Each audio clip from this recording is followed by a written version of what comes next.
about everybody.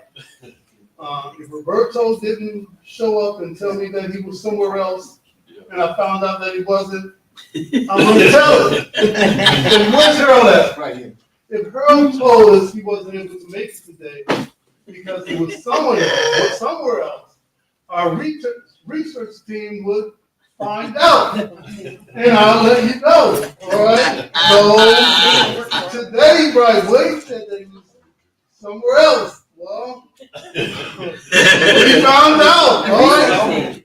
The research team. Research team. Yeah. Put that on Jody. Anybody know Jody Summers? Put that on him.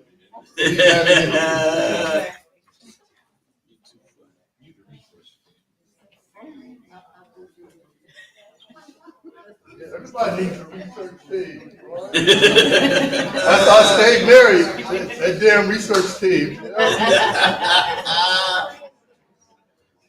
Funny.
It's just down here. Oh, what's his middle name? No, what is it, Gary?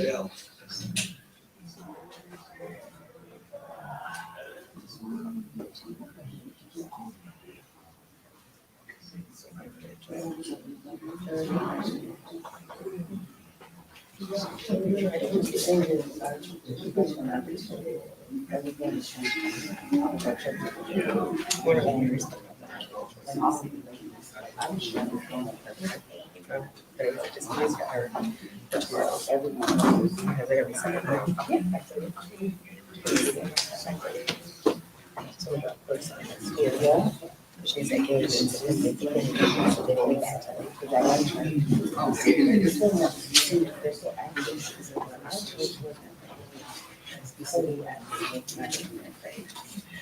I tried to continue on this.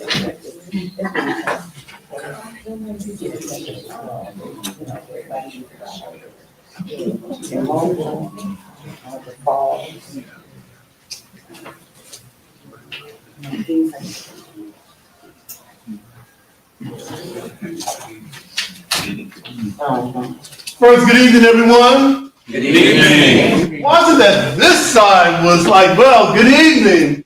Everybody over here, Trevor and the rest, I don't know what was going on. So, what's the sound that a tape recorder makes when it reverses? Okay, all right, so let's start over. All right, thank you.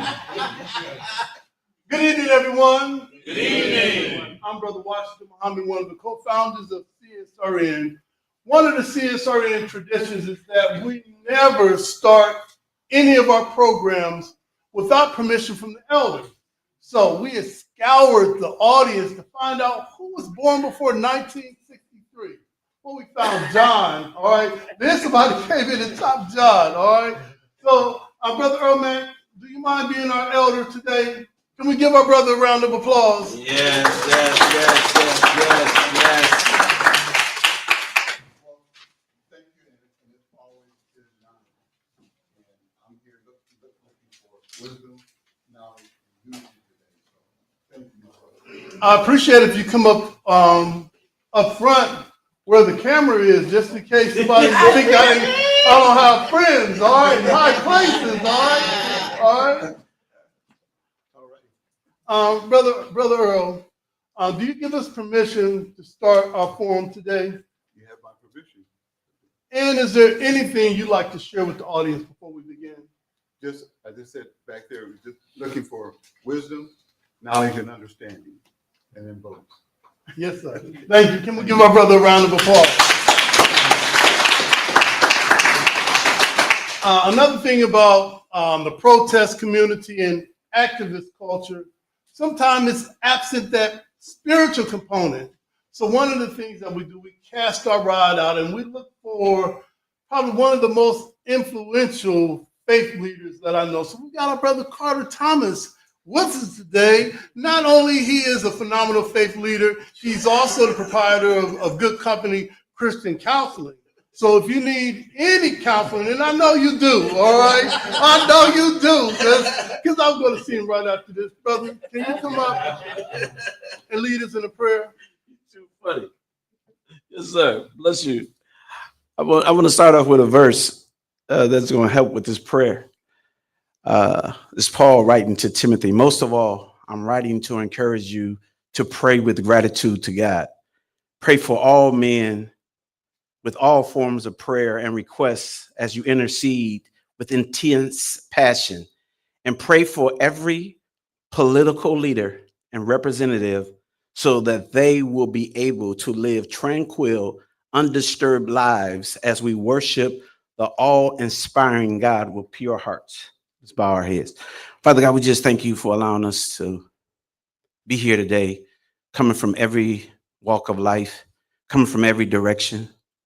But you have asked us to come together. When we come together, that you will be in our midst where two or more are gathered. So we thank you for being here. You have asked us to pray for those that's in leadership, and this is what we do.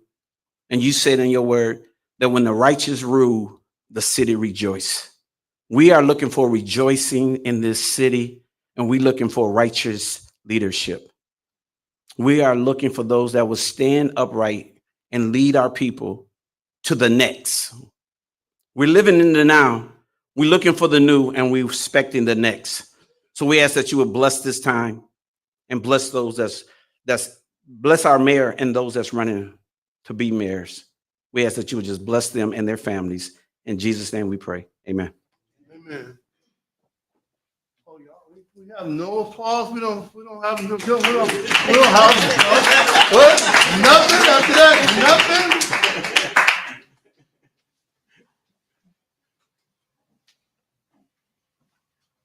Another tradition, as you see, the Black nationalist flag that was given to us by the Honorable Marcus Mosiah Garvey. We always open with our national anthem. Sister Megan, can you come up? Can we give our sister a round of applause? Thank you. Good evening, everyone. It's a privilege to be able to share our national anthem with you all today. And I think we're all here for the same reason. We're here to amplify our voices, to extend our vote.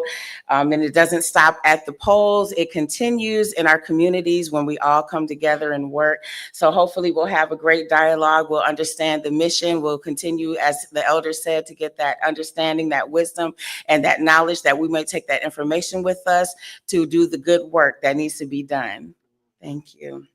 At this point, can we all stand?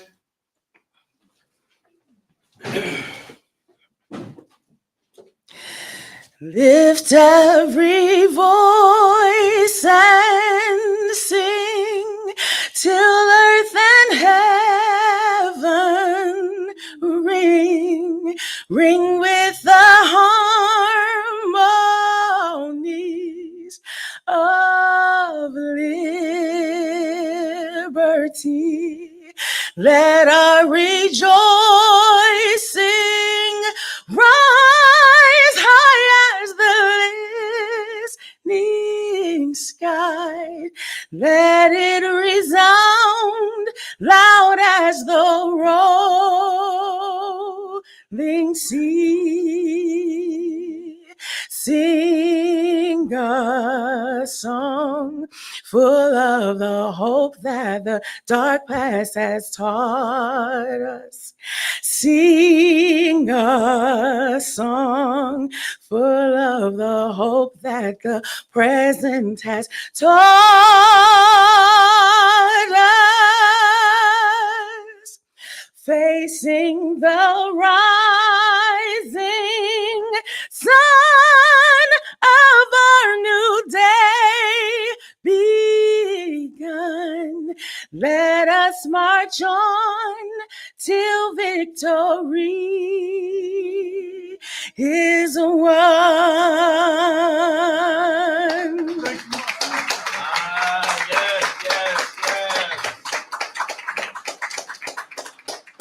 You may be seated.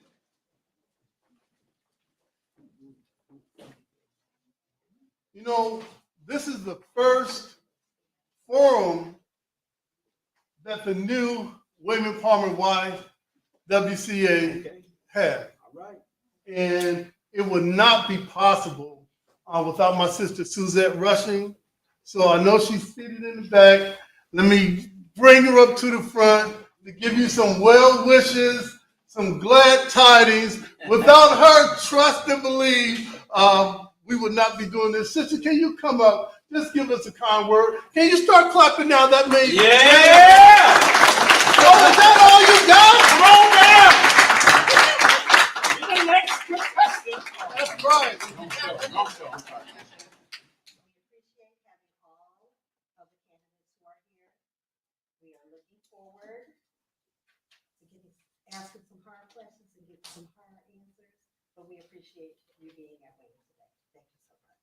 Thank you for that. Oh, come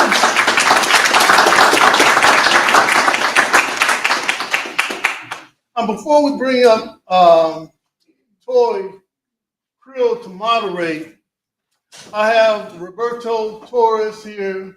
Right. I've got Harold Harris here. All right. We're good at what we do regarding CSRN, putting together political forums. We know what we're doing. We understand your schedule. So if we're going to have a forum, we already know that you're available, all right? So we just know, Roberto. We know. We can ask Renee. Where is he at?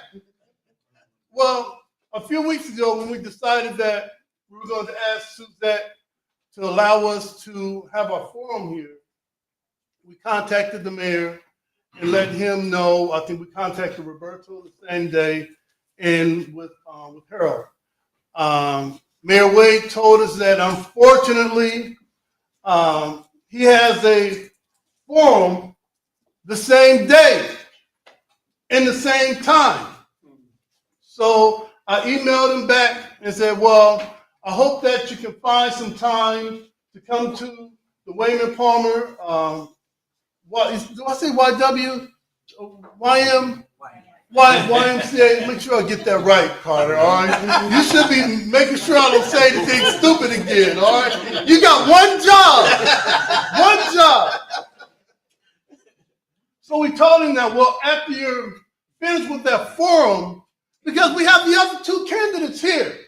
So I don't know how there was another mayoral forum same day that we didn't know about, or else we would have just did it the next week. So later on, we got another email followed with a semi-angry text telling us to, hey, listen, you know we told you, inflection, italics mine, all right? You know we told you that he was not available because he was at another forum. Same day, somebody say same time. Same time. All right. What we would like you to do, Brother Washington, and they tagged Jody in the text too. I'm glad Jody didn't say anything. All right. Yeah. They said we want you to take down all of your Facebook posts because it has his image on there.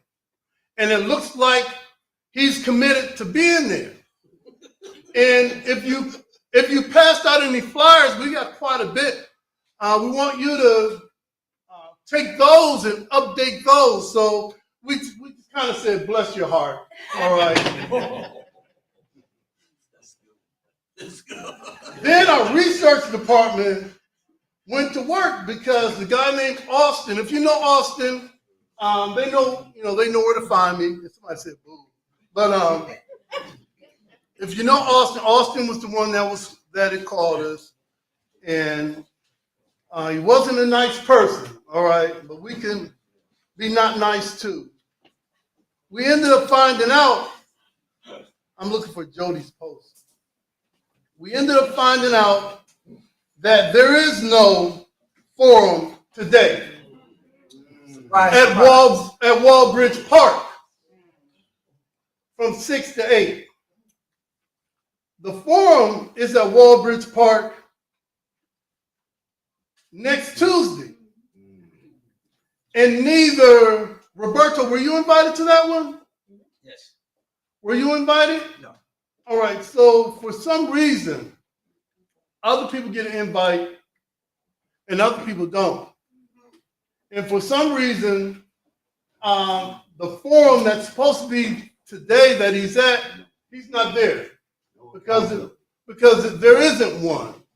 So we're going to post this on our Facebook page later on, along with our post with his picture on it, and that's hashtag Where's Wade. All right?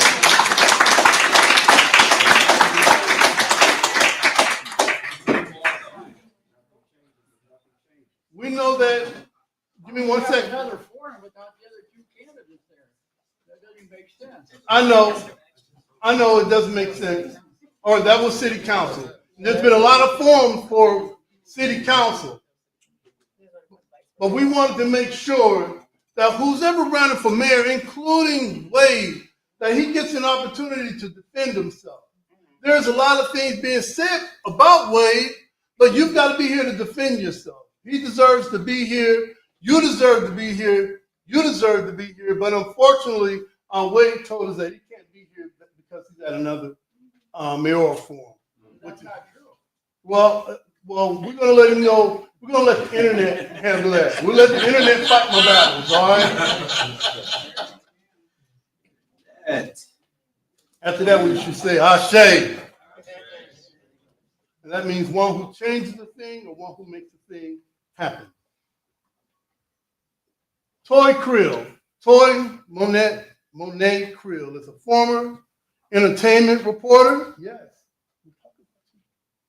and journalist turned founder into the Toy Monet Agency, a boutique marketing agency that deals with powerhouse CEOs and their social media visions. And we're one of those powerhouses because we deal with toys. From red carpet interviews with celebrities such as Oscar winner Regina King to working on national brands like the Lip Bar, creating content, plans, and more, the goal is simple: to tell good stories, connect over conversations, and to find the common place that makes us all relate as one. I give you our moderator, our sister, Toy Creel.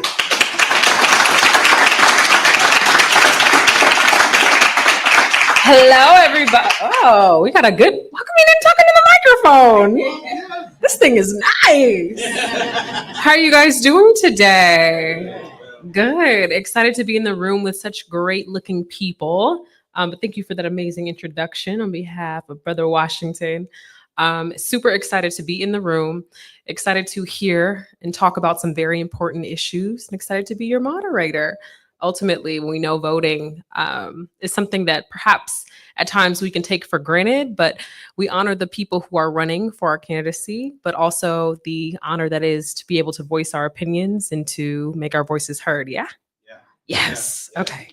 So at this time, I would like to welcome up our candidates. Absolutely. Mr. Roberto Torres.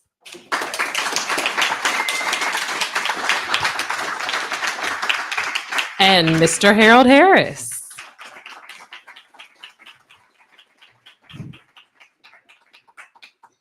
Okay. Like with anything, You're going to start with some rules. But first of all, we'd like to go with their platforms, right? We have to give them a chance to be able to explain themselves. So let me talk about the rules of engagement before we do that. Okay, well, this is fun. I'll just do what I want to do. All right, well, excited to have you both up here. I'll give you both 5 minutes each to introduce yourselves. Do you want to flip a coin with who goes first? No, I'm ready. Okay. Harold said he's ready. Mr. Harold Harris will have first.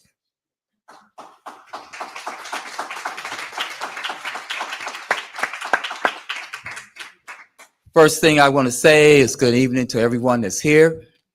Every time I go to one of these events, it means a lot to me because it gives me a chance to speak out, to speak to the people in the community. And, I always think about, like, what am I going to say? What am I going to say? What's the most important thing? And I think we're gathered here today, and I don't want to leave this room. And it happens a lot because we get engaged in what's going on. Voting. Now's the time. We started voting a week ago, early voting open. This is the second week. We're halfway into it. We only got about 2.5 weeks before we go to the precinct. And I'm not going to sugarcoat anything. I think the history shows people have said the brown and black don't show up. We need to change that. We need to say they're wrong because we will show up. We do vote. We love to vote. We will vote. And I want you, and that's why I want to say this first right out the gate. When you leave here today, I want you to go home, back to your neighborhoods, back to your job, back to your family, your relatives, strangers on the street, drag them to the polls. Take them to go vote. You only get change when you vote. When you sit at home and you complain about the system, when you complain about bad politicians at your barbecues, at dinner, at Thanksgiving, and you sit around the house with your family and say, what's not being done in my neighborhood? Things need to be cleaned up. Vote. Take that power that you have and go to those polls. I'm asking everybody. I want you there, and I want you to vote. I think I've been campaigning for 9 months, ever since I believe it was January when I pulled that petition for the primary. It's been a long 9 months, and I only didn't do it because I wanted to. I had a desire. I wanted to move up the ladder in politics. People came to me the last 3-4 years, and every time we had an election, they said, Harold, we see you everywhere. We see you spreading that message. We see you pushing national issues. You name it, I've done it. Voter registration, voting, Black Lives Matter, police reform, gun violence in the city. I want it cleaned up. I want change. I want something new. I want something fresh. We have a politician right now that's sat in office for eight years, 2 terms. He's done something no other politician has done in the history of this city. That's go in there and change our charter, which is actually our Constitution. I tell you, that burns me. I'm a veteran. I defend the Constitution. I defended it with my life. I tell you what, if the president, any person in politics change that Constitution, I think it's a disservice to anybody that serves in the military. We put our life on the line to defend the Constitution. He went and changed that Constitution because he found a loophole. And you know what? It burns me. And I tell you, I want everybody to get there and vote. If you don't like what's going on in politics right now, cast that vote. Make that vote. As far as my platform, my number one issue, and I think a lot of people see me in the community, I've been fighting for at least probably a good 7 years in this community on all different issues. My number one issue is gun violence. The murder, the homicides, the shootings, the death. Our young people are falling in these streets. We're burying a lot of our young people. That's our next generation. I want to save that next generation. I want to eradicate those guns off the streets. I want these gangs and drug dealers that push these, guns on the black market. That's a bad influence to our young people. They're not role models. We need to change that cycle. We need to break that cycle. And I tell you what, if I get into office, we're going to break it because that's going to be my number one focus. It won't be paving the streets and sidewalks around the Mud Hen Stadium. It won't be paving downtown Toledo. I'm going back into these neighborhoods. I'm giving this community back to the people. It belongs to the people. That's where it's supposed to be. We, the people. And it's going back. That's what I want. I am the people. I never ran for politics. I'm just like you. But I'm upset. And I think a lot of people in this community, when you listen to them, they're upset too. They want change. They want something fresh. They want something new, and they want a new direction. I plan to bring it if you put me into office. Is that my time, or I got a little bit more? All right. Thank you. Thank you.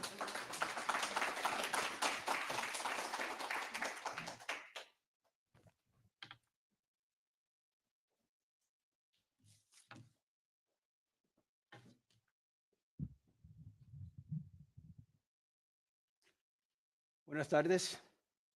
Good evening. You know, when I hear that national anthem, the Black national anthem, I'm reminded actually of my early childhood, especially the line that says, "Till victory is won." Because I'm a child of the migrant mainstream. I worked out in the fields when I was 5, 6, 7 years old, up until I was in high school. And so one of the things they always said was "Hasta la victoria," which means until victory. And that was because we struggled. The struggle of my family growing up without indoor plumbing, without running water, a very simple beginning is one that's shared among many who are trying to make their place in this community. I came into Toledo after serving in the United States Marine Corps. I'm a Desert Storm veteran. I went to school at Bowling Green State University. Upon coming back, I was a Catholic school administrator, 9 years in Catholic administration, helping to get young people from the minority community, establish a Bishop's Education Fund to get minority children in our community to go to our Catholic schools. And it saddens me, it stands me when I look at all of our inner city schools and we no longer have Catholic education like we used to have in the inner city. And I only say that because it shows that there's been disinvestment in our central city. And I'm not blaming any one institution, but what I am saying is that the resources that were there for our families are not there today. So I went to serve after the diocese. I went to serve for 4 mayoral administrations here in Toledo. I served 3 terms for Mayor Finkbeiner, and I served 1 term under Mayor Jack Ford. Under Mayor Jack Ford, I was director of the Youth Entrepreneur Program, which taught young people, primarily minority children in our community, how to start a business. Very simple thing like a lawnmower. And the city utilized, I was responsible for making sure that some of the lawns that the city is responsible for cutting, some of the ones that you see tall grass in and weeds in, our young people were actually doing that as part of the Youth Entrepreneur Program. And they were doing that as a contract. We provided them with a loan in order for them to do it. And so we did that for 4 years with those young people. I was amazed here in the 9 months that I've been out canvassing that I'm running into many of those young people. One of them is actually a bishop who has his own church. One was a young lady who I met over at Friendship Baptist, and she said that she started her own business. She has mobile services with the hospital, so she has contracts with the hospitals.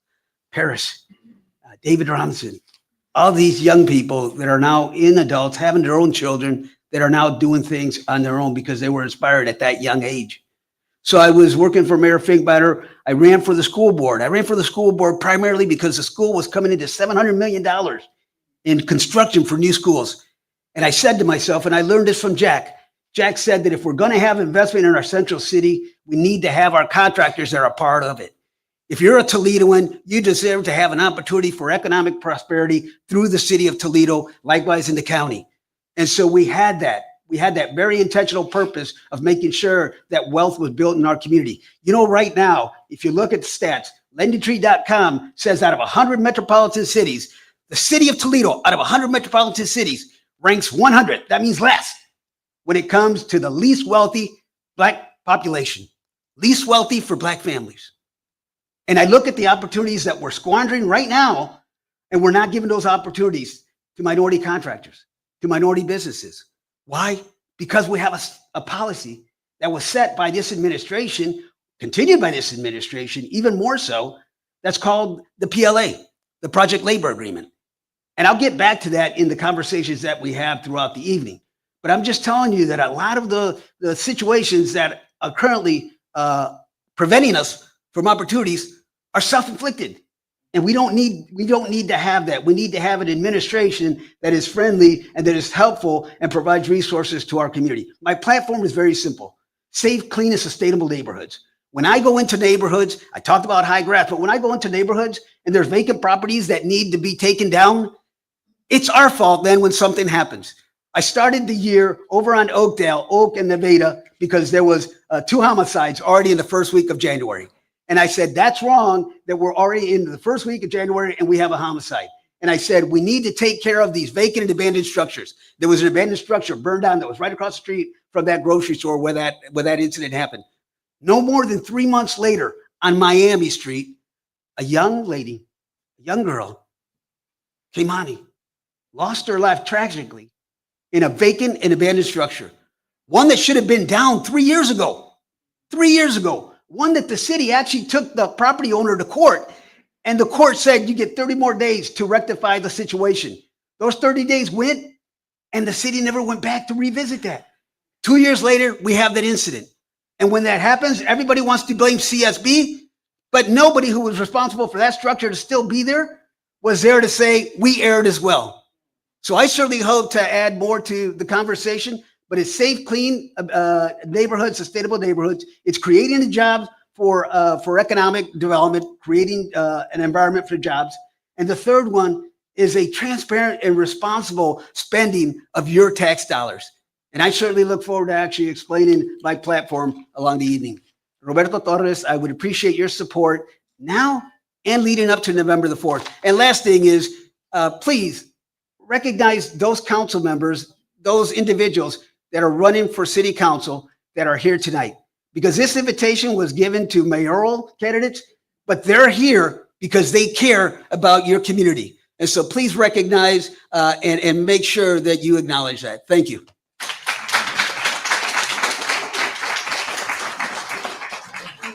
Okay, thank you both. Very proud and informative opening statements.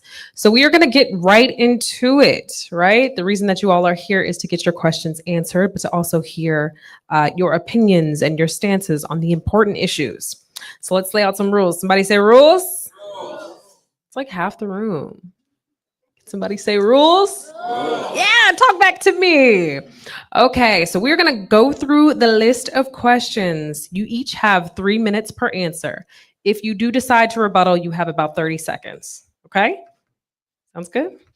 Now, we'll start off with questions held by CSRN, and then we'll follow with a list of various important community organizations with about 4 to 6 questions max. After that, we're going to open it up to the audience. So if you do have a question, you can see Brother Washington. He has some note cards available, if I'm not mistaken. Okay, so you send your questions over that way, and we'll get started from there. All righty. Question 1. Given the anti-immigration climate we are living in, and that immigrants are also being detained at CCNO, the jail and striker, Ohio will likely pass legislation that is going to allow local police to act as ICE agents, which will continue to push us further, some might say, to a police state. As a mayor, how would you handle this? Well, Okay, we'll alternate with who goes first. Okay. You first? That's fine. So I mentioned I'm a child of migrant workers, right? Immigration to me is something that's very personal. So in the last 6 years, I worked up in Detroit as the Director of Immigrant Affairs and Economic Inclusion for the Mayor Duggan. My role was to actually create welcoming environments for immigrants and refugees coming into your community. If you've heard the news, you've noticed that in the last 2 years, 14,000 new Detroiters have moved into the city of Detroit. And that's happened because Detroit has been a welcoming community to new immigrants and refugees. Our public safety forces have enough already on their plate than to have to be immigration officers. You know, it's a very complex issue when you talk about people who are coming in from other situations or other countries. Even people with mental illness, it's a very different situation, and you just can't have every police officer that is equipped to be able to respond to that adequately. You know, when I was in Detroit, ICE agents who understood Spanish would hear on the line from DPD, from the police officers, that they had stopped somebody, a traffic stop, somebody who did not speak English and spoke Spanish. And they would say, I'm going to come over and I will translate for you. Obviously, when they got there, they arrested the individual. That is not the protocol to have. What we need to have is we need to have actual legislation codified in the city of Toledo that will say that our public safety forces will not act in that way. So there's things that we can do legislatively through the city that can enforce that. So I would definitely not have our safety forces become immigrant agencies. I would definitely not have folks in health that would also act in the same way. So not supportive of that at all. Thank you. Thank you. Mayoral candidate Harris. Yes. My thought on that with the ICE, that's the federal agency. It comes down from Washington. Then it channels down to the government, to the state, and then it comes to the city. As far as our police officers interacting with ICE, no, I don't approve of that. We got enough on our plate as it is, trying to deal with our own crime in our city and our neighborhoods. But I think we would probably have to work close with the governor to see, where the borderlines are. Because as far as our officers being involved in that with the ICE and picking up immigrants and stuff, no, that's not what we're here for. We're here to police our city. Now, as far as keeping the ICE out of the city of Toledo, I think we know from Chicago and California that the president at this state of the game, he still sends those troops in, federal troops, the ICE troops, into these cities. And, I don't really know what the current president that we have right now and his power, the powers to be in Washington, they're dead strong about this situation with ICE and immigrants. But as far as locally in our police, we're going to stick to what our job is, and that's to police our cities, to keep our communities safe, keep our neighborhoods safe, and do our day-to-day job. But definitely we will be in touch with the governor to see, what our lines were. And that's probably where I would stand on it. I mean, we haven't got to that point yet. I'm not the type of person to think about woulda, coulda, shoulda.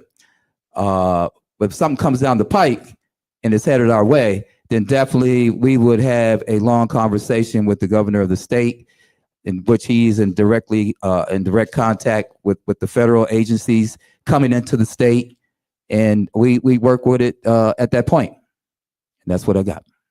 Okay. Now, this question yields a little bit towards the audience. How many entrepreneurs or business owners do we have in here? Okay, nice amount. As an entrepreneur, business owner starting out, we have 3 sets of questions. 1, how do they find resources to help them? And 2, how would you remove favoritism in order for everyone to access resources? Yes, you will take that first.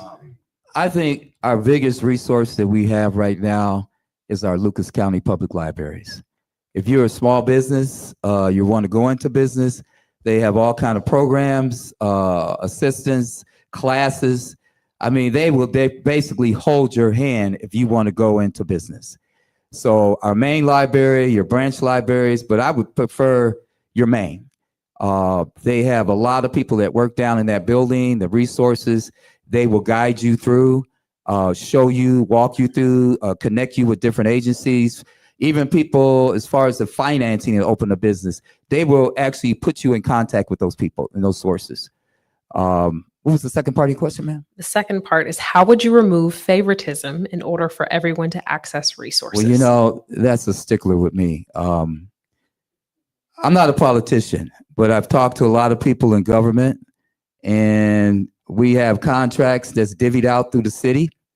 I think a lot of people in government know that there's certain contractors, if you was to do the research and look at those contracts that's being divvied out, you see the same names, the same companies over and over and over again receiving these contracts.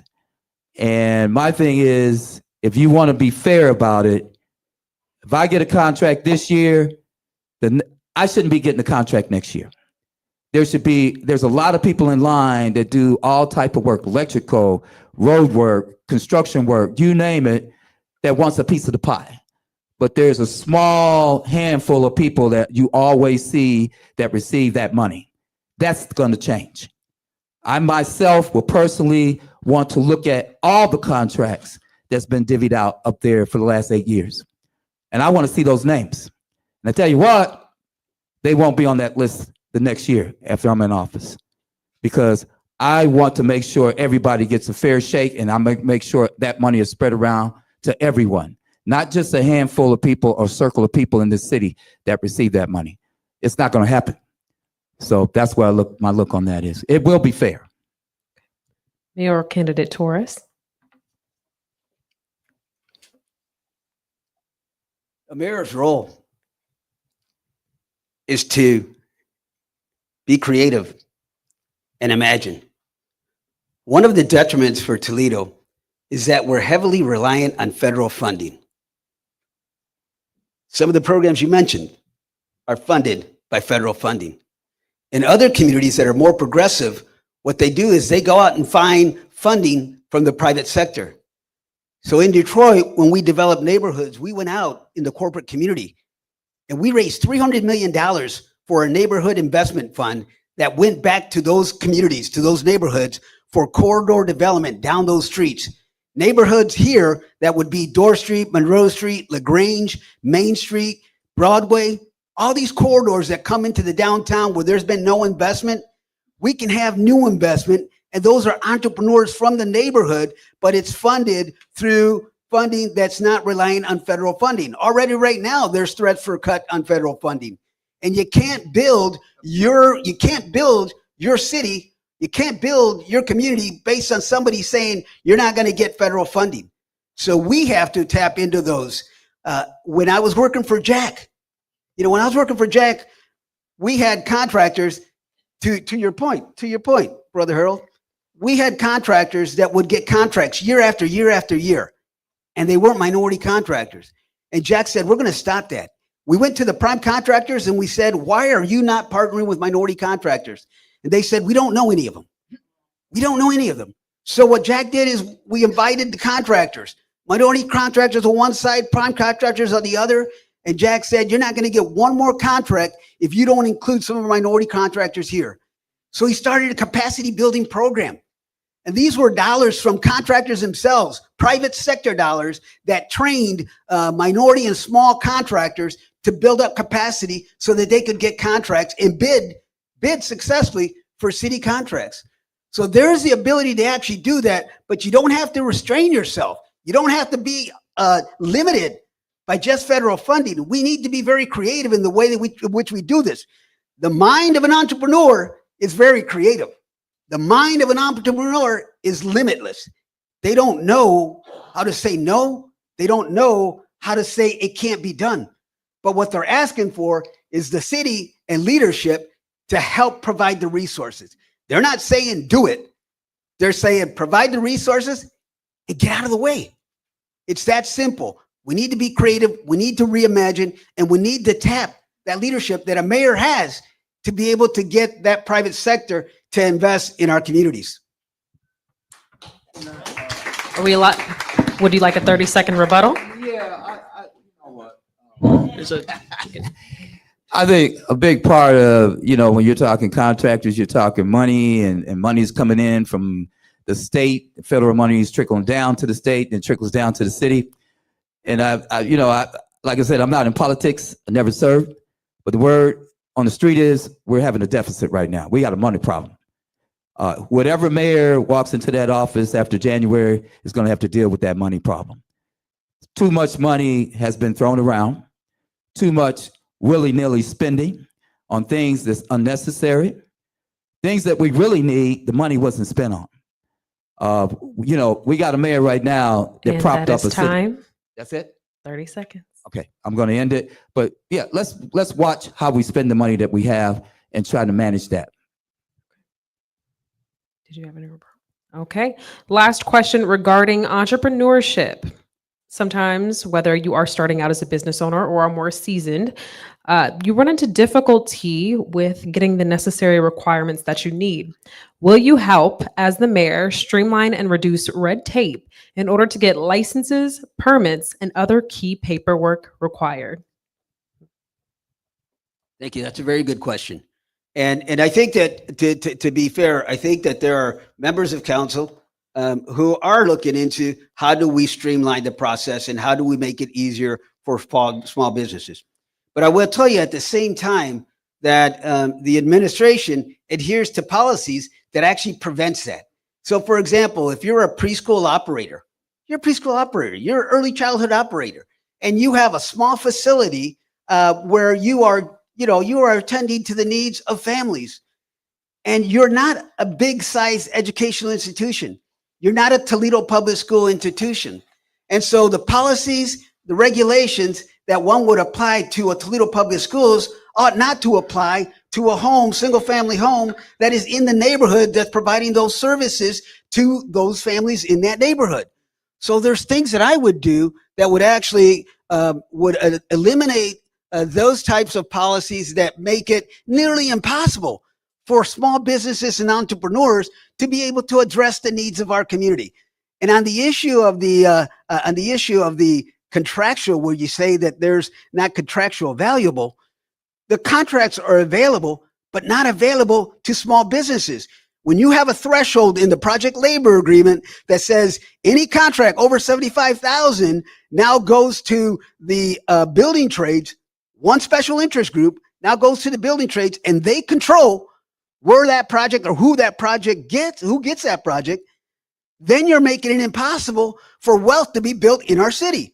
If a number of our families, if a number of our residents are small business owners, they ought to have the opportunity to build wealth with the opportunity that the cities can provide through contracts, through vendor, through small business. Those contracts need to be made available to Toledoans. That is going to lift then the revenue that the city needs. Time. Thank you. Mayoral candidate Harris. Like you said, that particular question, I think, like you said, you're talking about streamlining the system. That's probably possible, but I think all circumstances are probably a little bit different for everyone and every business. Some things you can streamline and then others you can't. I think that would be something like the city council and city government would have to take a long look at to see what, if possible, because I'm assuming the system was set up in a way to work. And if it's not working, then we would have to take a long look at that and see if, can we cut some things out? Can we make this whole system shorter and quicker for people? Or do these certain steps were created at a time to make sure, the process was the way it's supposed to be? So, I'm not really, in there looking at what we need to look at right now. But I would think it sounds like to me that seems to be an issue with small business. Like I hear a lot of people saying I had to jump through hoops to get to where I'm at, and I keep hitting a brick wall. Well, maybe that is something we can look at, but it's hard for me to judge when I don't see what we really need to do right now. And I'm gonna be honest about it. I'd have to take a long look at it. I'm not going to just make a statement out here and say, hey, we need to really streamline that. I want to see what the original paperwork looks like. I want to see what we're really looking at. Once I get my eyes on it, then I could probably tell you, okay, let's see what we can do with this. Would you like to Can I rebuttal? respond to that? 30 seconds. It's all about mayoral leadership. When you talk about streamlining, it's all about mayoral leadership. Let me give you an example. When Imagination Station had a water main break, without the legislation going to city council, the mayor already had a contractor out there, a no bid contract that went out there to a contractor to address that because the mayor made it a priority. This happens to be the same contractor that was out on Broadway corridor, who happened to have left that project to come over to do the one at Imagination Station. So when it comes to, are there ways of streamlining? Yes, there is. It's called priority. It's called mayoral priority. So the mayor can take an issue. And that is and- time. Thank you.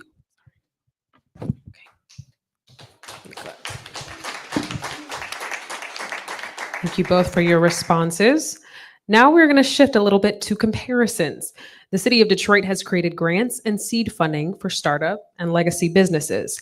How can we duplicate that in Toledo in order to help and serve businesses? Torres? So I just alluded to that when I spoke. So the mayor's relationship with the business community needs to be twofold. It can't just be the business community benefiting from tax abatements, benefiting from brownfield grants, benefiting from all those fundings that become available to a city. It can't just be the developer getting that. It has to also be likewise the city, the residents of the city also benefiting from it. So I mentioned earlier the PLA, but there's another one that we use in Detroit. And we used it in Detroit. And it was called Community Benefits Agreement. That means that when a developer comes into your town and they receive incentives from the city, they have an obligation. They have an obligation to then take some of that funding and develop the neighborhood around them, so that it's a twofold win, not only the business, but also the residents in the community.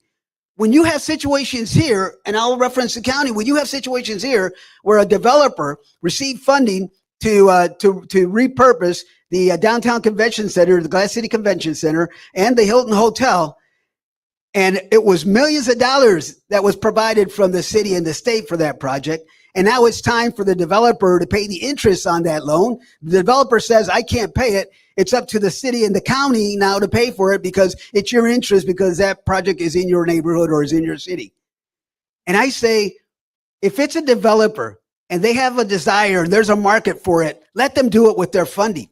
And if they use city funding, let them use some of that funding in order to develop the neighborhoods, because if they get up and go, it's not just in the hands of the city and the county. And in this case, what we're doing in Toledo is we're doing the due diligence, we're doing the work for those developers instead of us holding the developers accountable. Mayoral candidate Harris. Yes. So could you repeat that question, please? Yes. The city of Detroit has created grants and seed funding for startup and legacy businesses. How can we duplicate that in order to help businesses in Toledo? Well, oh man. You know what? I think at this point, as far as the seed funding and development grants, that's a heavy lift, because you have to have the money, the resources, and all that available. I think we all know that the grant money from the state has dried up. We're going to have to find money within the city itself.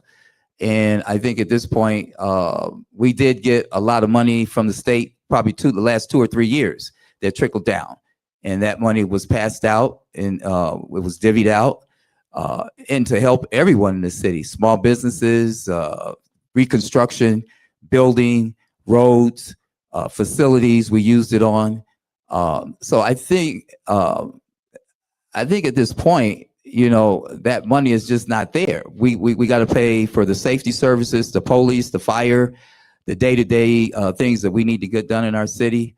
So I think our focus should be on our fire, police, and safety, and then see where we're at with that money. Because right now, we're talking about grants and money and funding and all these things, but I think most people in government know we're in a crisis right now as far as the money flow. So I'd like to really see what's really going on with that money flow, where the money is, how much money we have, how much it costs for city services to support our police and the fire, and just keep our day-to-day services going and see what we got left over with that.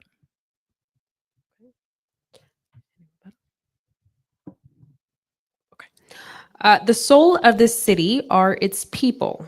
I know we have a lot of people that live and work in downtown, but there's also other areas of Toledo. Any other areas where you all are from? Secor? What do we have in the building? He said Broadway. Okay. Douglas. Do you have a plan to help create vibrant communities within other neighborhoods other than downtown to attract business? Yes. Oop, pardon me? Oh, good question. Okay. Thank Not you. mine. So if you've been following the campaign trail, you've heard that back in May, I joined some residents over in South Toledo on Angola and Byrne because for years they had had a mining operation illegally, mining in their backyard. Now, this millionaire developer had gotten the pass from the administration for 4 years to mine illegally on that property. And when you look at the residents that are around that property, it's low income, Section 8. And that happens too often in our community where we allow developers to come into those neighborhoods, reap the benefits, and then leave the residue of what they've done. And they don't clean it up. 2 weeks ago, I was on LaGrange Development. I was on that corridor. The Moore's Brother building burned down. For 3 months, that property that had asbestos, that was asbestos laden, had been sitting there for 3 months. And the neighbors said, Ted, can you come clean it up? And the city said, we will, and didn't do it. I went out there with the residents and we did a press conference. And that Friday, we were there on a Tuesday. That Friday, they started cleaning that up. And I said to the residents, it's sad that that has to happen. The same thing happened with Rocky Ridge. City council was very, at the time, not convinced that the right thing to do was to deny that permit to that developer. But after many residents, over 300 residents said that was the wrong project here and not in my backyard, city council voted to reject that application for that rezoning. So what we need to do in response to your question is we need to look at our neighborhoods and we need to think that at one point, the history of Toledo was really built on the backbone of those neighborhoods. Those neighborhoods were ethnic, strong, and rich. LaGrange Development, Polish, Latino in South Toledo. You look at, and even the East Side, the Hungarian ethnic roots. And yet you look at those corridors and they're nothing like what it used to be. And what we need to do is we need to reimagine a Toledo that has new roots. And it may not be Hungarian. It may be Bangladeshi. It may be Somalian, right? It may be Mauritanian. There are immigrants and refugees that are coming into this country all over the country. And what we did in Detroit is we attracted them and said, why not Detroit? Let's reimagine Toledo that's welcoming to more populations, that is inclusive. It's time. Mayoral candidate Harris. Yes, I think the bottom line is we need to do a lot of work in this city. It needs to be cleaned up. The blight, the neighborhoods. I'm talking about not on these main roads. We pave and pave and pave main roads. And our current politician, he paves these roads to get votes. Every time we get close to election, he's paving, paving, and paving. And I think if the voters see through that, they can see, hey, 6 months down the road, we're going to the polls. But what we need to do is go off these main roads, go into these neighborhoods, clean up this blight, get rid of the crime, and take care of the people in our neighborhoods. And I think if we clean the city up overall, I mean, we did a job downtown around the Mud Hens and around the riverfront, but that type of cleanup needs to be done in our neighborhoods. And if we can bring that back into this city, because Toledo's just not downtown. It's the east side, the west side, the south end, the north end. And we need to do this whole city. We need to reverse course, go back into our neighborhoods, go back into the city and make the city overall. Because when people come to the city, they don't just jump off the expressway and go down to the Mud Hens. They might decide to drive through the city. Big corporations, when they come here to visit and they want to bring a company here or set up a business here, they're not just going to drive downtown. As a business person, you probably want to see the whole city. And when you drive off these main roads, you drive off of Summit Street, you drive off of Monroe Street, you drive off of Nebraska, it's a whole different world. You drive over the Martin Luther King Bridge, it's a whole different world over there.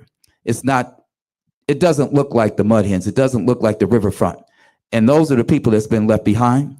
And if we look at this whole city as a whole, if we actually clean this city up like we did downtown, I believe businesses would come here. They would say, this is a beautiful city. This is where I want to bring my business. This is where I want to start my business. You would have people moving from out of state saying, I want to start my business in Toledo because it's a clean, safe city for me, my family, and everyone that lives here. And that's, I think, what brings people to the city. You know, they talk about a shining star.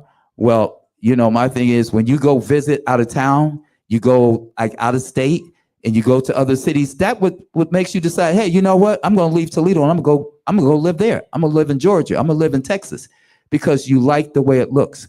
And it's the same with business. If you clean the city up, I believe we can bring a lot of businesses here to this city. And actually we would thrive and we would prosper. Excellent. Is there a rebuttal? 30 seconds. Thank you. I just want to make a simple comment or a brief comment on downtown development. Now, I don't know if the question is going to come up, but since that's been mentioned a couple of times. So I was, and I appreciate you mentioning, Brother Harold, the Toledo Mud Hens, because at one point when Mud Hens was in Maumee, everybody said that you can't bring a ballpark downtown. They said you can't bring a ballpark downtown because there's nobody here. Nobody will come to downtown. There's too much crime. There's too much element that doesn't look like Maumee residents here in Toledo. Candidate Harris. And so there was, Candidate Torres, that is time. Sorry. Final statement? yes, fine. I'll take it in the final statement. Okay. Now is the portion where we will enter in questions from community organizations. You each will have 2 minutes each to answer. From the Ohio Unity Coalition, how do you plan to address the rise in crime, particularly gun violence shootings?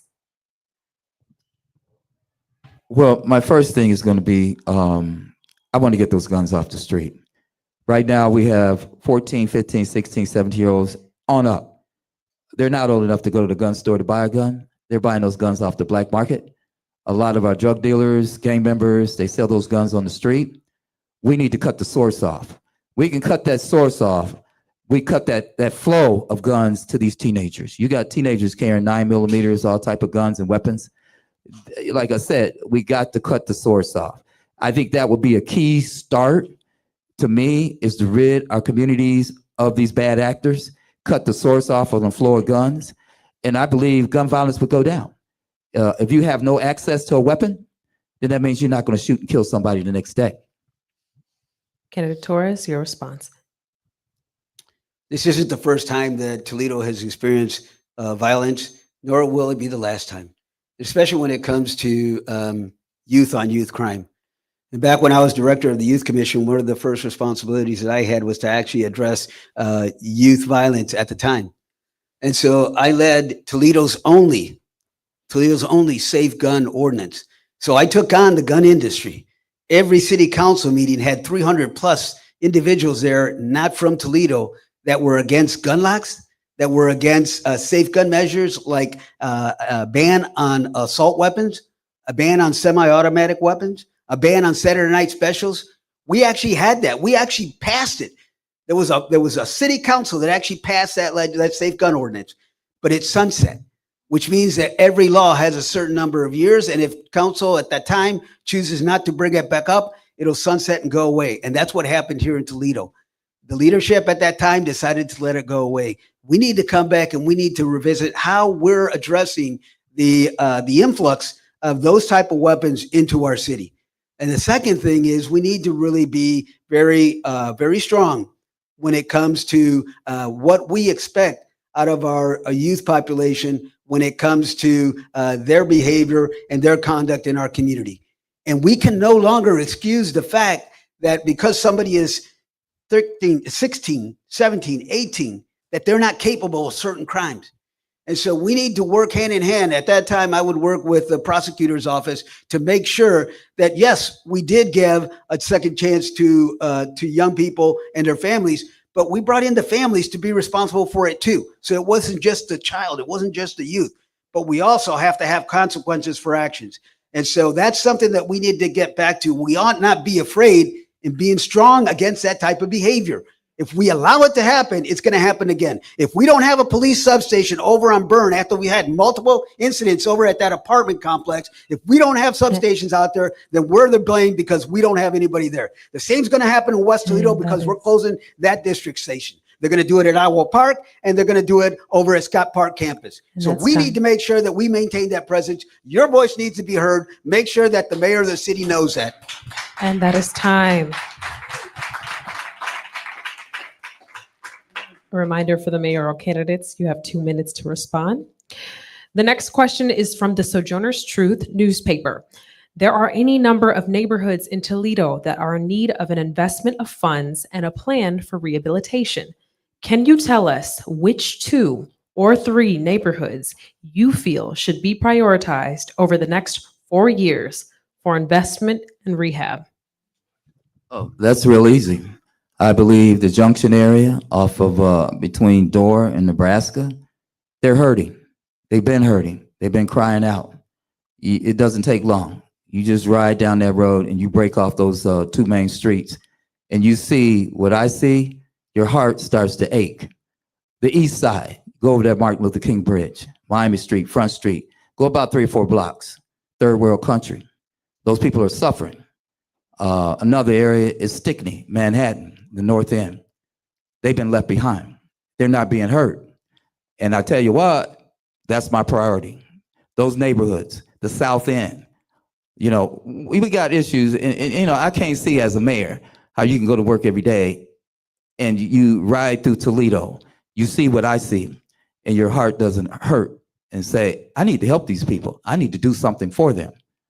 And I tell you, every strength in my body will be given to those people in those neighborhoods.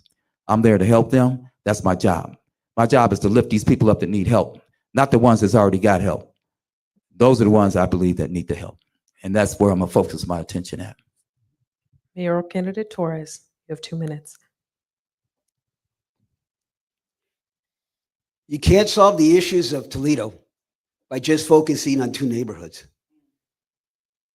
When I was working with Cardia Jack, we had development corporations, CDCs, in just about every neighborhood here in Toledo.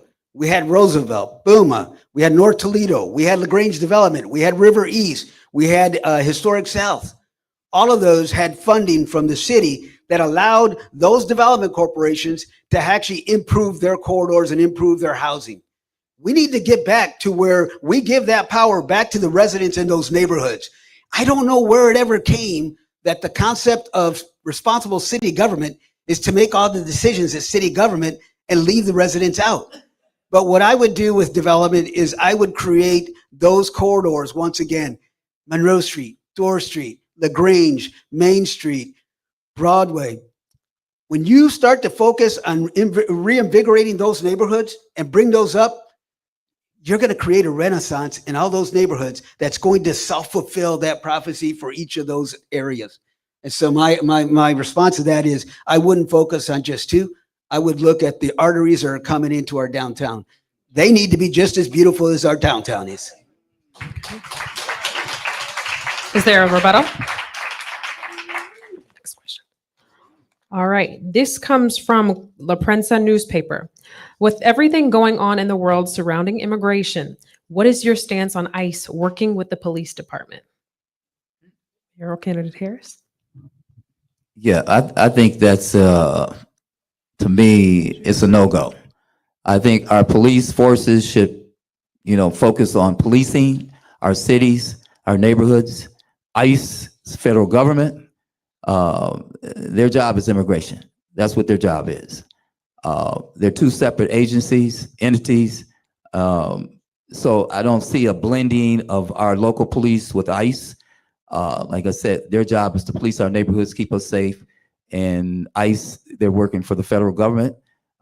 You know, they're a separate agency. So I don't see that happening in the city of Toledo. I mean, as far as I'm concerned, I would not condone that.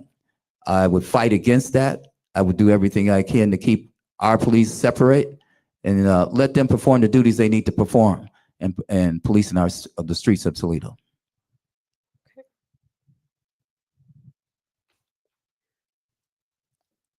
The purpose of ICE is enforcement. enforcing the borders. So that would be the southern border and our northern border. It is not enforcing immigration in the city of Toledo. It's not enforcing immigration in Lorraine. It's not enforcing immigration in Columbus. There is no threat in our communities. What ICE represents is condoning racial profiling. I tell our ministers every time I see them at the IMA, when I walk up there to speak, I say, I don't know how not to be brown. And the reason I say that is I tell them everywhere I go, I am who I am by culture, by language, by my history. And so people will make a determination based on how I look. I should not be asked if I'm documented or undocumented because of the way I look. Driving while black is wrong. Driving while brown is wrong. And so the purpose of ICE is enforcement. It ought to enforce our borders, and it doesn't belong in our cities.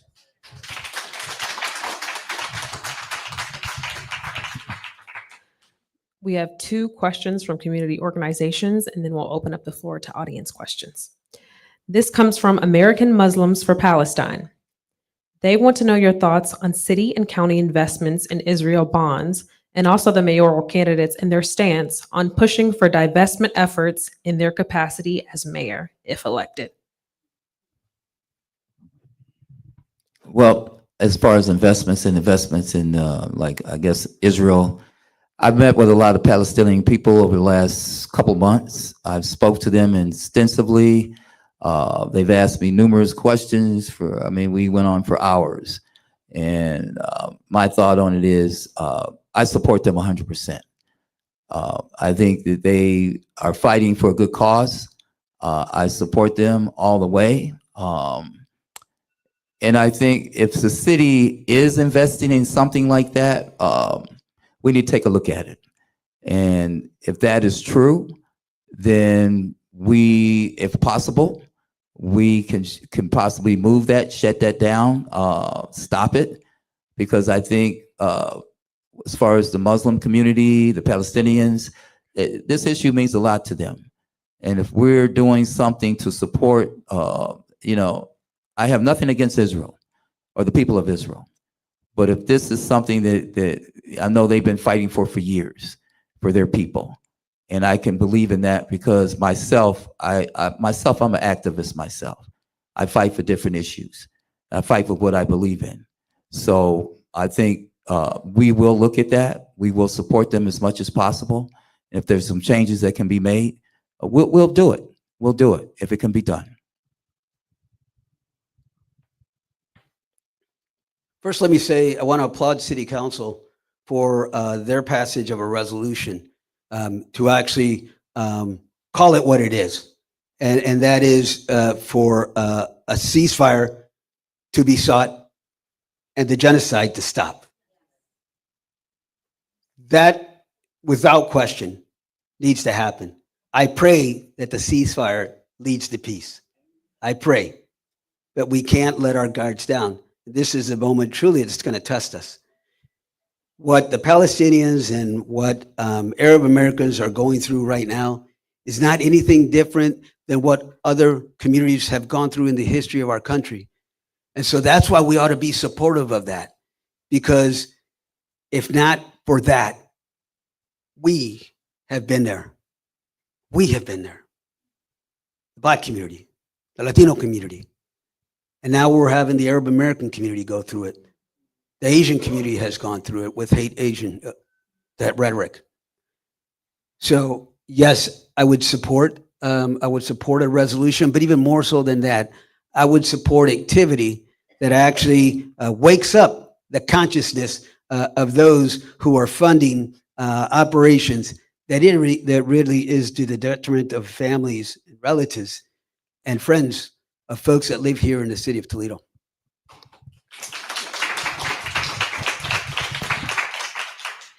All right. Here's our final question from a community organization, and then we'll open it up to the audience. Now, this is weighted, so bear with me. In the spring, this comes from the NAACP Toledo branch. In the spring of 2023, the city commissioned a company for $300,000 to conduct a business disparity study. There were public hearings and action items developed. This was for the current mayor. But can you advise why the city spent the funds and promised inclusive action, excuse me, for local small women and minority-owned businesses, but failed to initiate any of the actions for that matter or provide any updates? And also, as the mayoral candidate, if elected, what would your response be to creating programs to conduct, to lessen the business disparities? That first part, did you say that was for the current mayor? Yes. And The question, The second half, the question is, what would you do in response to negating business disparities within the city of Toledo? well, I think one, minority businesses, people of color, maybe people without the funds that don't have the funds. Some people go into business, you already got a bankroll. So we need to look at finance capabilities for low incomes, people that want to strive and go into their own business, make that money available, make finances available, financing for those people so they can qualify to go into their own business. I think everybody would like at some point, a lot of people think about being entrepreneurs. We need to make that easy for people that's never been an entrepreneur before. Me, myself, I've done a couple small businesses myself on my own, but I had money to be able to do that. And I know it's a struggle if you're out there and you're trying to, start up a business. It's a lot of money involved. Sometimes you meet barriers when it comes to finance. You're being turned down. We need to open up those doors and make it easier and more available for people to be able to go out there and get that back and get that funding and be able to start their own business. So I think, yes, that's something I would like to do. I would like to see everybody progress in this city that wants to, that has the drive to do that wants to open their own business. And we'll take a look at it and see what we can do to make that happen. That's definitely, I think it's a positive thing to do. And we can make people's lives better and provide for their families by having their own business. I think that's a great thing. A lot of times when you have a new administration when a new administration comes in, they look to change things by eliminating certain departments or eliminating certain efforts, and then they try to bring something new, not realizing that when they eliminated that, they actually eliminated the issue they're trying to solve. I'll give you a good example. We're talking about a disparity study. One of the first things that I did when I came here last July was I met with the city's Office of DEI. Ironically, they're no longer called that. I don't know what they call it. But I asked them about the disparity study because I read the disparity study and I saw the results of the study. And I said to them, okay, what I want to know is what is the impact of the study? It's one thing to pay $300,000 for a study and then you write it and you put it on the shelf. It's another to actually go out and realize outcomes from those studies. And one of the things I realized from that disparity study is that if we'd have had certain elements in place, like, for example, I said earlier with the youth violence, that the youth commission was one department on its own. That doesn't exist anymore. That got taken out. When it comes to disparity study, the Board of Community Relations was there to actually address those issues and bring the public's attention to disparities in our community. But when that went away, so did that voice. So a lot of what I would do is I would say, you know what, I'd read the disparity study, but I would go back to what works and what actually addresses opportunities for our community. And opportunities for our communities are things that are not too far off if you go back 20, 30 years ago. So I say, let's go back and actually take action that creates outcomes for our community rather than to just do a study. There's plenty of studies. And I will not do a study, I can tell you that. Okay, thank you to both of the candidates. We will now move to audience questions. This is going to be a little bit different. You have 30 seconds for rebuttal and only 1 minute to answer each question. From there, I will give you a 30-second time slot. Okay? The first question reads, what do you intend to do for traditional Toledo public school systems? Candidate Harris. 30 seconds. 1 minute. I tell you, I think TPS is doing a great job right now. I think they're working hard to spread that educational thing to our children.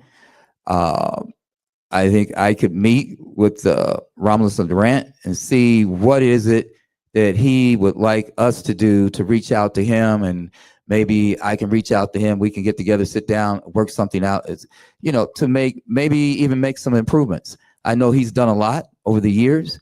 He's brought a lot to our children as far as education and facilities. 30 seconds. But that would be my first step, to reach out to him, to Romulus. Candidate Torres, you have 1 minute. I'm your non-traditional public school advocate. I sat on the school board. I was vice president of Toledo Public Schools, but I ran on a campaign where I said the primary educator in any family, the primary educator in any community is the parent. And the parent knows, just as my mother knew, not speaking English, my mother knew what was right for me. My mother knew how to discipline me. And so what I said is, when it comes to the choice of education, it's the parent's choice. I was also an administrator, I told you, in Catholic schools. And I saw how young people in the central city actually rose academically in that institution. But I also saw how students in public schools rose. So not one educational system is right for every child. And so what we need to do is we need to have a school system that actually partners. And in Detroit, that's actually what they have, Detroit Public and Community Schools. So I would say that I would take the best of the best and bring them together. I would even think about having conversation with Washington local schools, because I don't know why we have two school systems within the same city, because you have duplicate superintendents, And you that have is duplicate time. board of educations, you have duplicate budgets. Thank This comes for candidate Harris. I'm sorry, this is for both candidates. Building our small businesses is one thing, but there's also a major challenge because many can't afford living expenses. How can residents both live and build in this city? Yeah, that's a big question. I think we got a huge problem, and when we look at the whole city and a lot of our neighborhoods right now, a lot of the housing and housing for people have been torn down in our neighborhoods, and a lot of the affordable housing has been torn down. We need to really focus. I mean, a lot of the apartments built right now, I talked to a couple people in the community, they're saying if I go out and rent a place, it's going to cost me $1,200, $1,400. We need to have affordable housing. We need places. I mean, we got areas right now, neighborhoods that look like a desert because people don't have a place to live. But when we rebuild, we need affordable housing where people can stay in those communities and thrive in those communities. Because right now, the housing being built is unaffordable. We need to make more of that affordable housing for people to stay in these communities. Candidate Torres, the same question. So we need to have the same vigor, the same passion, the same commitment that we have for market rate housing and for entrepreneurs that are coming in, young entrepreneurs coming in, young minds coming in, the paraprofessionals, the professionals that are coming in. We need to have the same appetite to provide housing for those individuals, but also have that appetite to do that in our neighborhoods. What we lack in Toledo is affordable housing. We lack two things: affordable housing and then jobs. We lack jobs.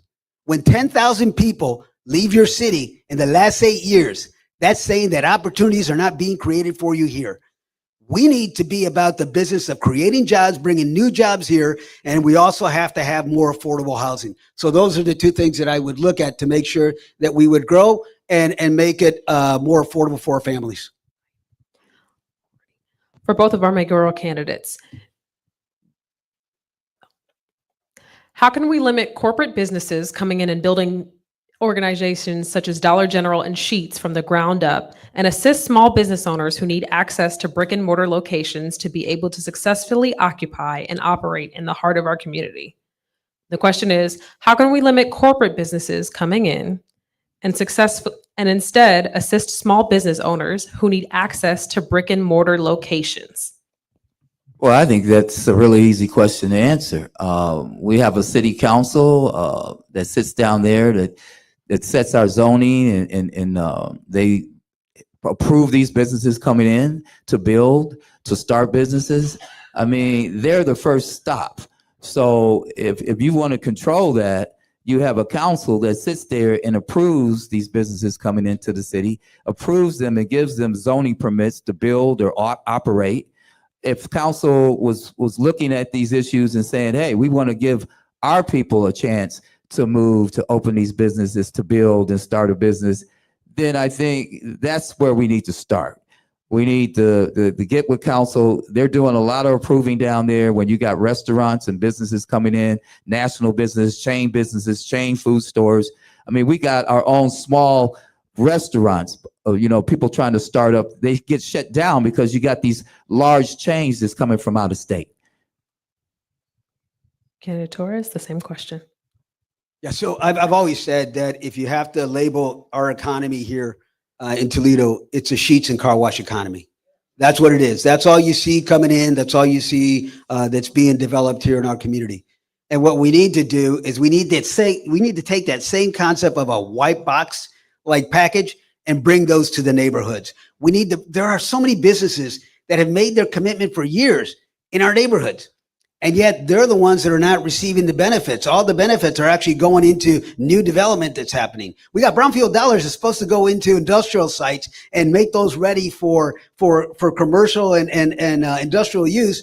And instead we're using those dollars for the North Central development. We're using it for the Toledo Zoo. We're using those dollars for the Four Corners downtown. We have an opportunity with these funds, and instead of directing it into our neighborhoods and into commercial corridors, we're not doing that. All right. You both mentioned taking guns off the streets and holding youth and families accountable. Many of the free and nonprofit programs no longer exist in Toledo.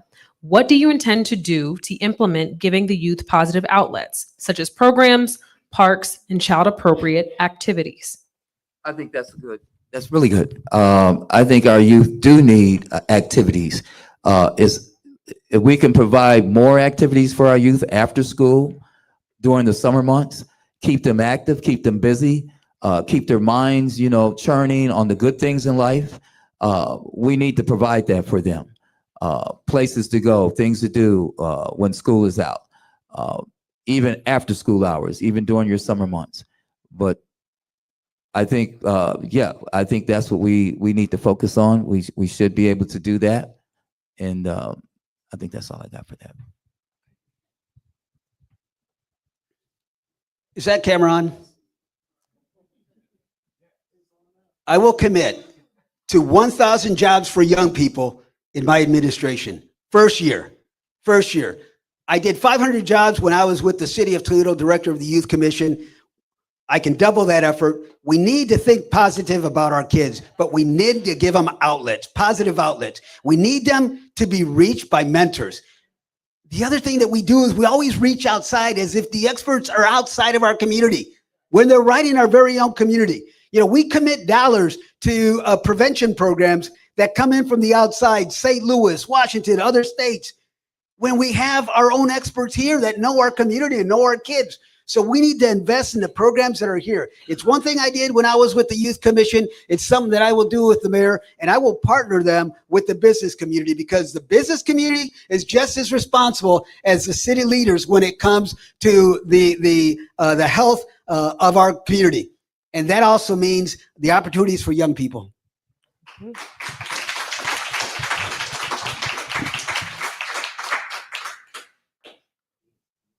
With all the deaths amongst our youth and young adults, what's the plan to turn things around?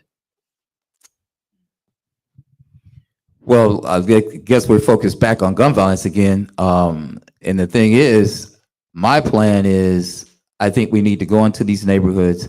We need to get the bad actors out. We need to have more role models for our young people for support, more activities for our young people to get involved in. And we need, parents and people in the neighborhoods to step up and guide these people, actually try to get them on the right track. And me as the mayor, my focus is going to be, as soon as if I get into office, is I'm going to go into these schools. I'm going to go into the elementaries, the high schools. I'm going to speak to them. I'm going to speak to them about crime. I'm going to speak to them about guns. I'm going to speak to them about the results that can happen when you get involved in crime. I'm going to try to guide them that you have other alternatives in life other than the life of crime. And you can prosper by going the other direction. I think that's one thing as a mayor, my job would be to go out and speak to them as much as possible about that issue, try to get them on the right track, try to use my position as a role model to say, hey, you know what? You too can prosper in life. Everyone can, but you need to stay on track. And that's, I think, as parents, as people in the community, we need to reach out to them, put our arms around them, and try to guide them. 10 I mean, there's a seconds. lot of distractions out there in the streets, and we need to stand up every day and try to keep them on course. And that's what I'm going to do as a mayor. I plan to be very open. And that is time. I live by this one saying. To he or she that much is given, much is expected. And what really frustrates me about this administration is the response, more so the lack of response that our mayor gives to the tragedies that occur.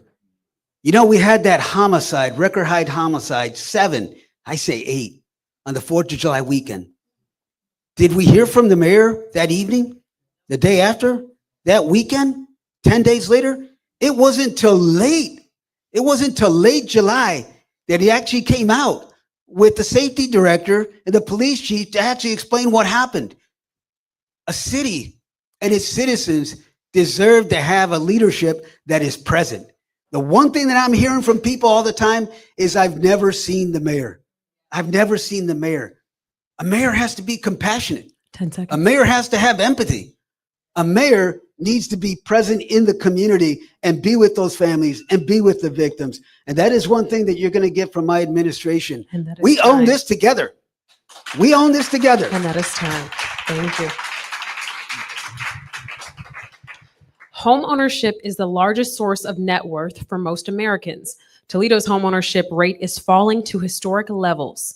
What is your plan to address our falling home ownership rate? Well, I think what we need to do is interest rates have been so high. The financing of a home today is probably one of the hardest things that somebody can do for approval. So I think if we can make access to people with lower interest rates so they can qualify to get into a home, I think everybody would like to be a homeowner. We all thrive for that. That's our dream in life, to have your own home, a place to stay, to raise your family. And my thing would be see what we can do with the financial institutions in this city, with the banks, and see if we can work something out and create some type of low-level financing for people that may have a lower income, to see if they can qualify. You know, I know there's a lot of red tape when you get ready to get a mortgage, but, you know, everybody is not on the same footing. So my thing is, I always believe in trying to lift people up and give people a first chance. You may, you know, people have credit problems and all those different issues, credit ratings, you got to qualify.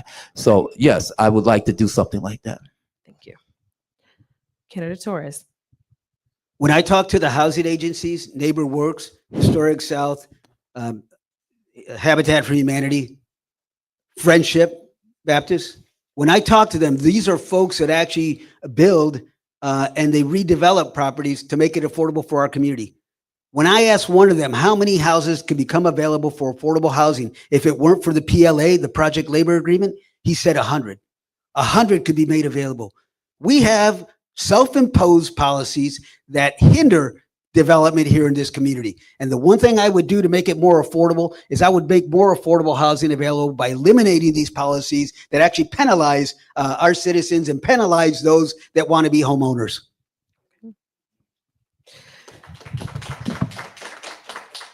For both of the candidates, both of you say youth are the focus. What have you done during your campaign that involved youth or interacted specifically with youth?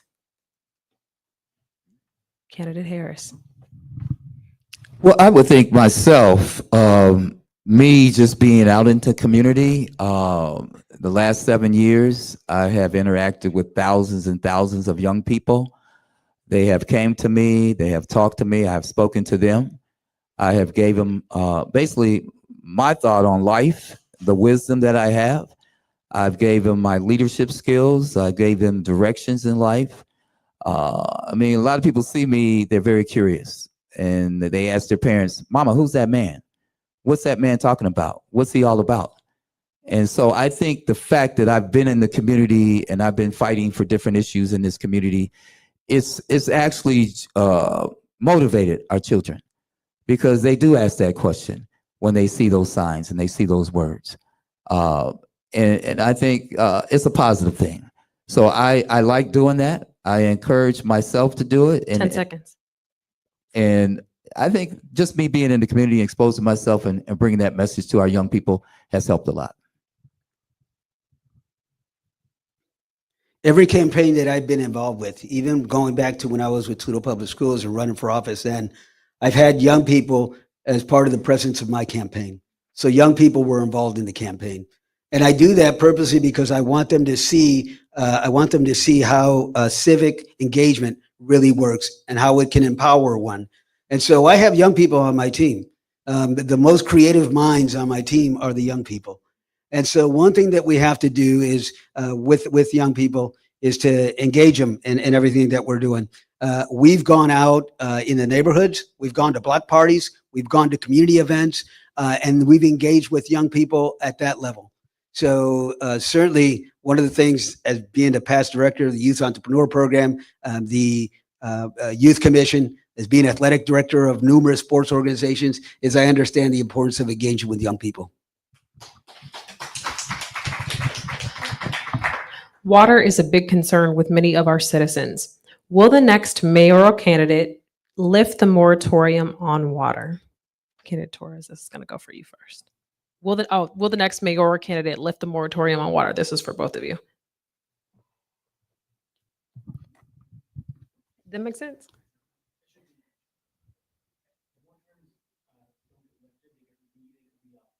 Oh. Okay. Yeah. So first of all, what happens with water usage is a lot of times city leaders move forward with projects without truly explaining the rationale for doing that.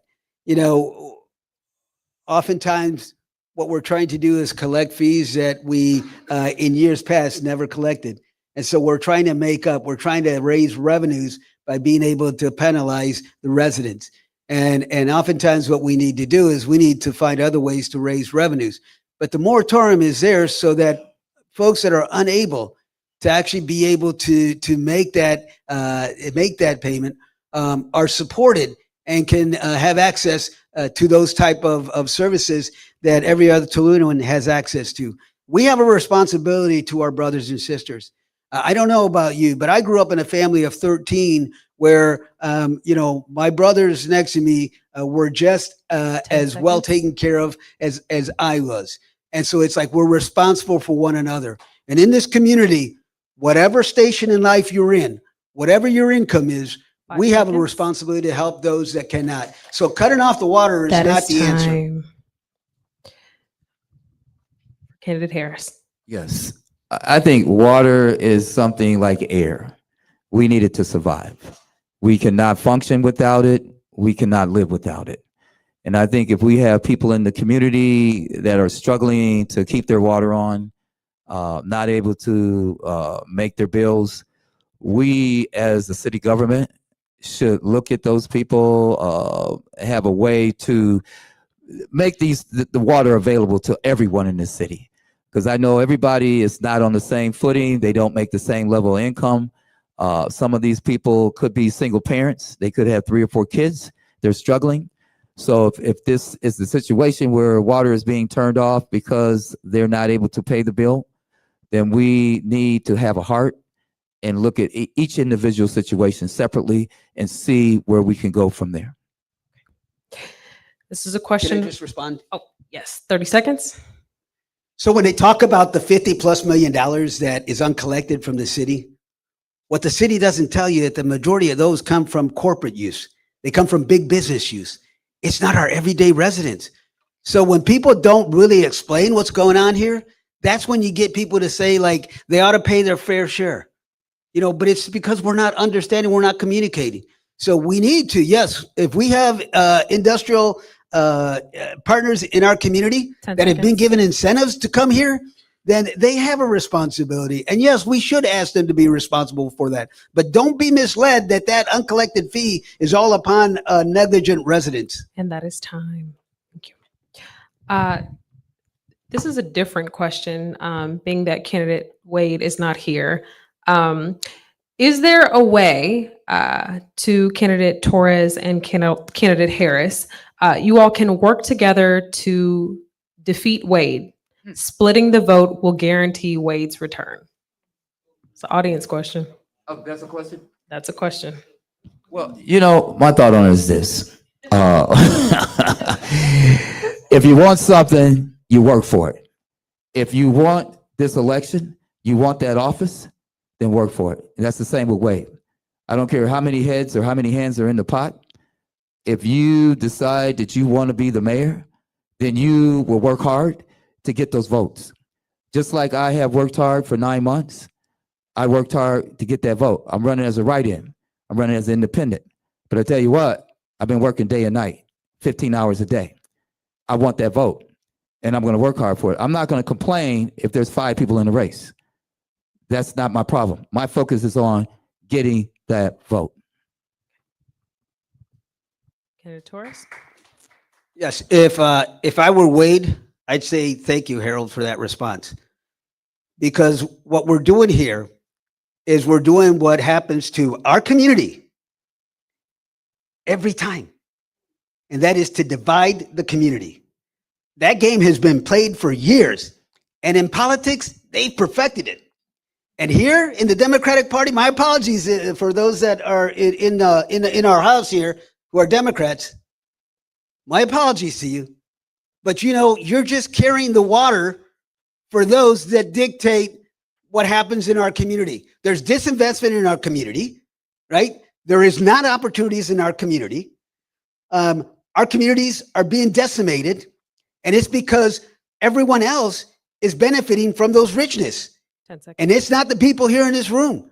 And what we need to do is we need to collectively, we need to rise to the moment.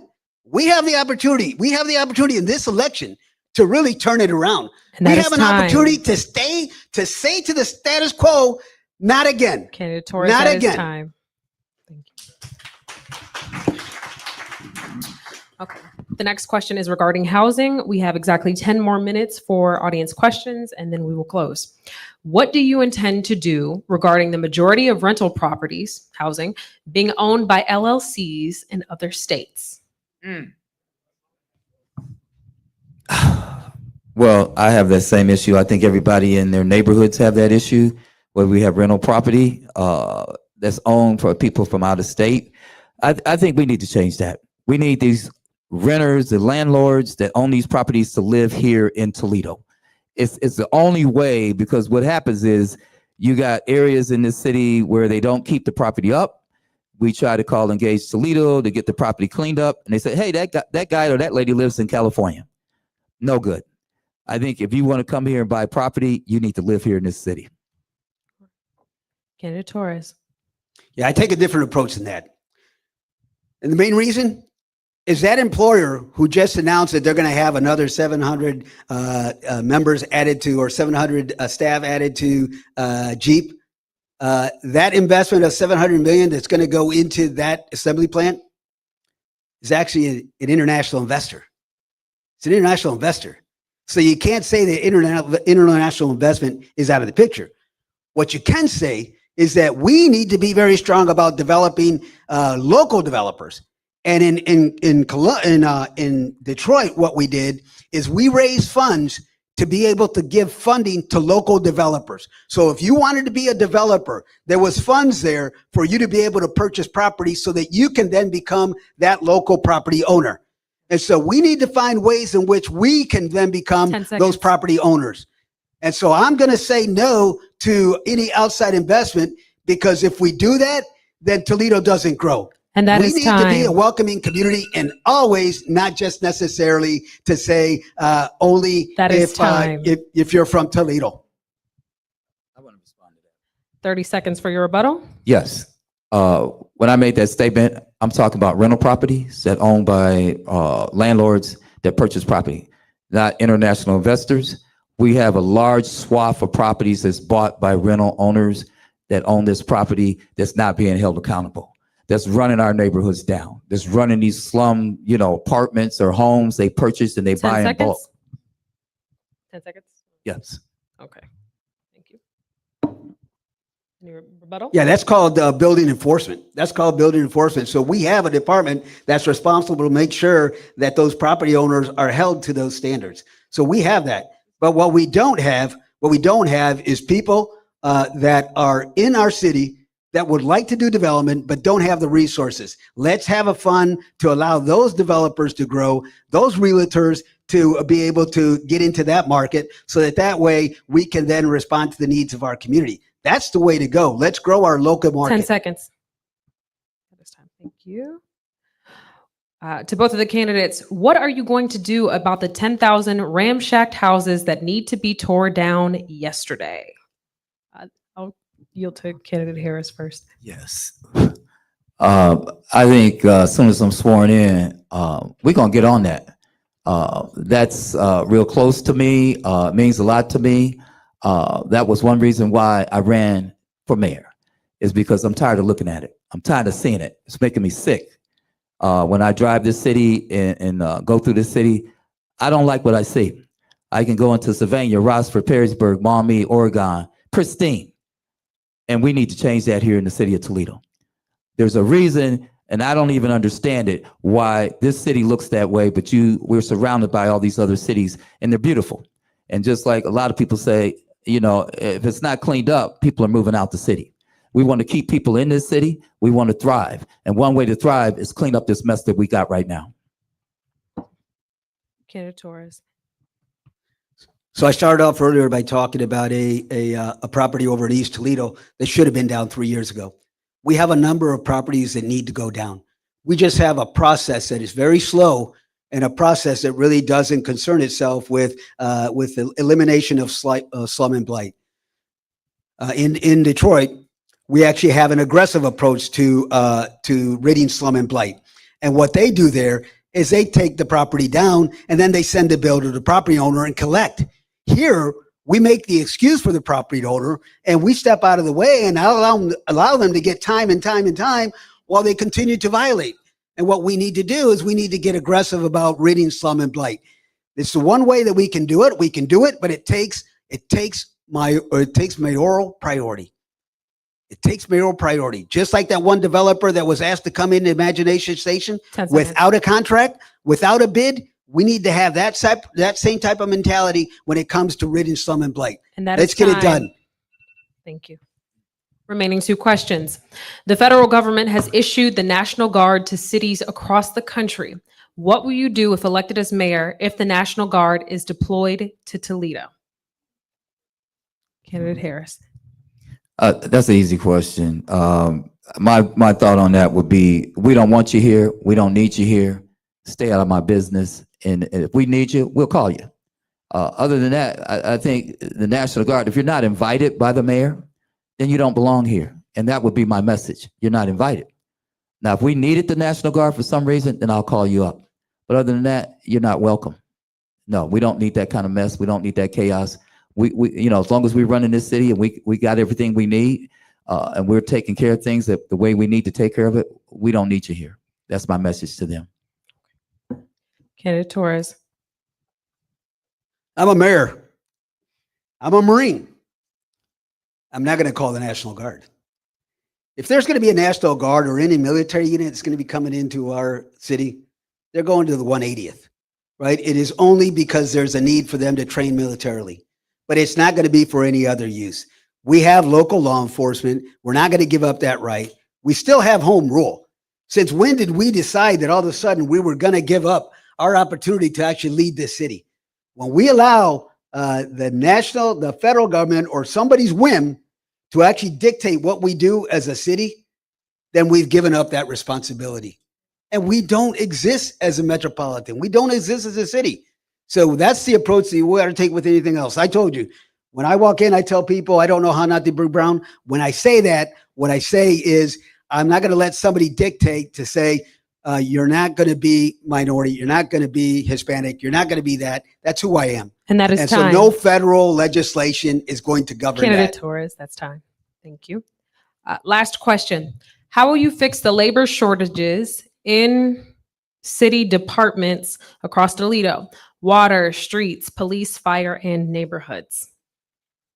Candidate Harris, last question. Well, I'm gonna try to make this as quick as possible. I know we have a huge problem with our police force. Police classes are a lot smaller now. It's hard to recruit people into the police service. We're going to have to do more advertising. We're going to have to push that into the community to say, hey, this is a good profession to go into. It's a good job to be able to serve your community in the community as a police officer, just like your fire department. Those are all good jobs, good paying jobs, good benefits. I think if we can push that message out and advertise that, and even working for the city itself, this is where we live. This is our city. So I think if you live in this city and you want to be part of the whole progress of the city, those jobs are very good jobs. And I think if we can push that information out to young people that's coming out of high school. I mean, some kids want to go off to college, but then other kids may want to actually serve their city. I think that's a great thing to do. All right. Thank you, Ben. Excellent. And final question for candidate Torres. First of all, I wouldn't subscribe to the that question as being something that I would advocate. So in other words, we're talking about filling jobs.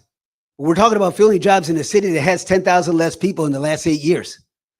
We're talking about filling jobs in a city that had to go into a $43 million deficit in order to make its budget. And so as a person who is responsible for the operations of the city, you have to evaluate and to see whether our departments are actually at the size where they need to be. You know, other cities throughout the country looked at themselves, even Detroit, when I was in Canton did it, Buffalo did it, Cleveland did it. Every city looked at itself and said, we're not the population that we used to be. 10 seconds. Detroit is not the 1.8 billion that it used to be. And so it has to operate under the current size, under the current population, and services that are appropriate for that population. And that is we need to time. look at it. So I'm not just going to go in and say Candidate we're going to go in Torres. and fill jobs, but we're going to go in and we're going to assess that. That is time. Thank you. All right. Each candidate will have 3 minutes for their final statements. Candidate Harris, you are allotted your time first. As I started out this meeting, the most important thing we need to do as a community right now is focus on voting. Make sure you're ready. Make sure your ID is ready. Make sure you're up to date. Make sure you get to the polls. We need to vote. All the things we talked about today, all the concerns that you have, don't mean a thing if you do not go vote and make your voice heard. That's how we get the change. That's how we put people into office that you can get the changes that you want in your community and to your neighborhoods. My main focus is vote, vote, and vote. I need you to show up. Thank you, candidate Harris. Candidate Torres. You know, I'm really honored to have received the invitation to actually come to speak to you, because it's an audience and it's a community that for many years has gone neglected. And you've been taken for granted. This current administration, this mayor, spoke to the bishops, and he said to the bishops, when he was running his first term, said, I don't need your community. Your community doesn't vote. I'm going to win this without you. That's what he said to the leadership of your community. He also said, when he ran against a sitting African-American mayor as a Democrat, and one of the rules of Democrats is you don't run against a sitting Democrat. And yet this person had the audacity to run against an African-American female mayor. And he said, I will promise you preschool for all. Preschool for all. That's the commitment he made. So he partnered up with an investor. He went to Scott High School and he says, not only are we going to do preschool, but we're also going to get your kids into higher education. And so he sat on a board. He created this Hope Toledo. This Hope Toledo. And he brought on Brother John to actually lead it. A good man, a pastor himself, a man of the word, brought him on to lead it. John was with ProMedica at the time. The minute that check was due on that program and they didn't have the funding, this mayor didn't answer the call. He didn't answer the call. What he did do is he called that billionaire out of state and said, hey, I need a check because I've got kids that aren't going to be going to school. And so he made right, that investor made right by saying, I will write the check, but only this one time. And during this whole scenario, not once did the mayor step forward to say, that was my program, I envisioned it, but I did not make sure that I had appropriate funding to carry it out. He had $185 million in ARPA funding, the dollars that he could use in any way he wanted to use, 185.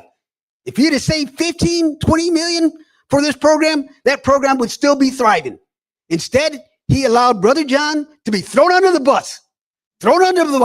And they said that CEO, he should have known better. That mayor sat on that board, fiduciary duty, which is to make sure that the funds are there, and said nothing.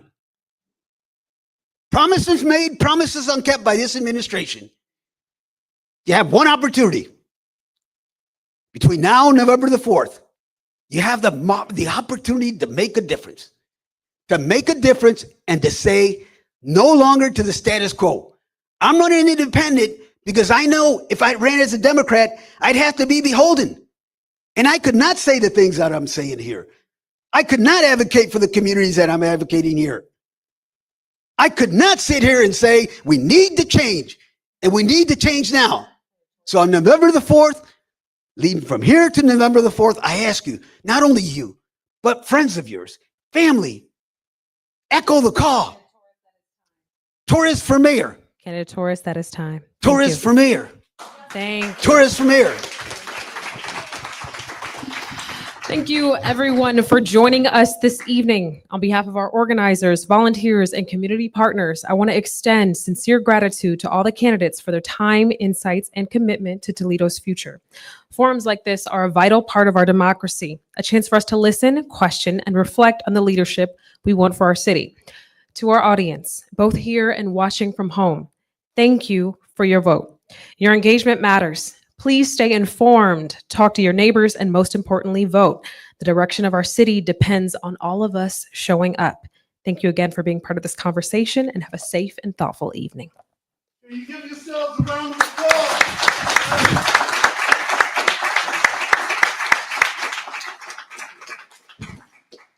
I want to do my special thanks. If I don't do my special thanks, there's no way I'm coming after you again for another long. First, I want to thank all of the city council members and all of the candidates. Can the city council members and the candidates stand? And can you give them a round of applause? Because they weren't invited, but we thank them for we appreciate you. The YMCA, can we give the YMCA a hand? They trusted us to come here instead of all of our stuff. All right, shame on them. And for the audience, I've been to a lot of these types of things. And don't you believe that we had the best audience questions? Hands down. I want to thank the Muslim Americans for Palestine. I want to thank the Democratic Socialists of America. I want to thank the NAACP and our sister Darlene for giving us the questions that were being asked tonight. Can we give our sisters a round of applause? Family, we're working together. I want to thank the Nation of Islam who's here on security right now, and also I'd like to thank Sister Yvette Muhammad for writing the mission statement for CSRN. Can we give them a round of applause? I want to thank the Sojourners Truth newspaper and the La Prensa newspaper. Give them a round of applause. I want to thank the Ohio Unity Coalition. If I can have Petey and your staff, if you can come up. Yes, come up. And just give us a few minutes to just take care of some paperwork here. This is my so the camera can see you. So I get some Facebook likes. All right. She's part of the Ohio Unity Coalition. Can you tell them a bit about? Oh, where's your staff? No, he's not fine. Come on, you put up chairs so you can stand up here with me. Who are you? Who's your staff? And what is the Ohio Unity Coalition? Thank you so much, brother, for this opportunity. I'm Petey Talley. I'm the founder and executive director of the Ohio Coalition on Black Civic Participation, or the Ohio Unity Coalition. And Sean Tucker here with me just came on board about 4 months ago to kind of support the work that we do. We are a nonpartisan, nonprofit organization, 501c3. We don't advocate for the election or defeat of any particular candidate, but we do much of what we heard Brother Harris say today, and that is to get voters to exercise their power, to really lean into their power. It does matter, y'all, whether or not we show up at elections. When we don't show up, part of the reason with all the problems that were asked in the questions has to do with how politicians respond to the voters that actually go out and cast votes for them. So if we want to see our city different, we got to make sure that we show up. It's not enough for you to just show up by yourself. You got to bring your family, you got to bring your neighbors, you got to bring your friends. We are the power. And over here, we would invite you all to become a part of our mailing list. We send out information about when elections take place, what issues are. We invite you to become a part of our mailing list. All you do is scan the code, and you will get one of our signature "We Are the Power" mini fans. Where them fans at? They right over there on the table. Just come and see us afterwards. We can scan the code and make sure you haven't been purged from the voter rolls. We're here in the ground. We're statewide, but we're here headquartered in Toledo to do this work from now until whenever.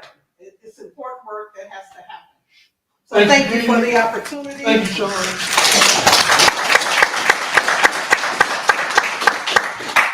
We were talking earlier, if you weren't here, Mayor Wade had responded to our request to be here, but he said that he was at another mayoral forum today at the same time. Can everybody say same time? Same time. So one of the council persons texted him while he was here.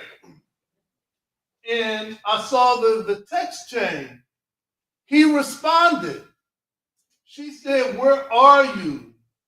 You're not at a forum, you lied." So we'll post that on our Facebook page. And if you have a cell phone, and if you're on Facebook, type in Community Solidarity Response Network. Join our page. Join our YouTube. We have our weekend review podcast every week. Also, I'd like to thank Pretty Protection and our sister Haley Shears. She has some of the best. Give her a round of applause. Some of the best personal security items that you can get. PrettyProtection.com. Mention my name, you might get that 20% off. All right? I also want to thank House of Chaos for being here today. They have a beautiful space right there on LaGrange, and they do phenomenal work. And if you need a car, go see Melinda back there. All right.